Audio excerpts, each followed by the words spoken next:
உன்னதத்தின் ஆவியை உந்தன் பக்தர் உள்ளத்தில் ஊற்ற வேண்டும் இந்த நாளிலே.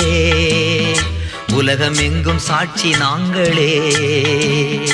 உன்னதத்தின் ஆவியை உந்தன் பக்தர் உள்ளத்தில் ஊற்ற வேண்டும் இந்த நாளிலே. உலகம் எங்கும் சாட்சி நாங்களே.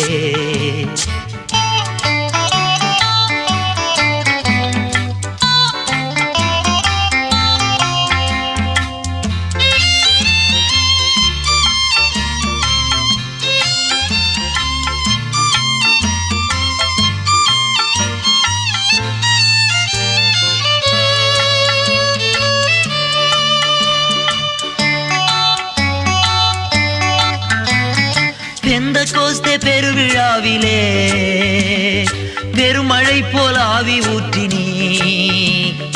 பெந்தெகோஸ்தே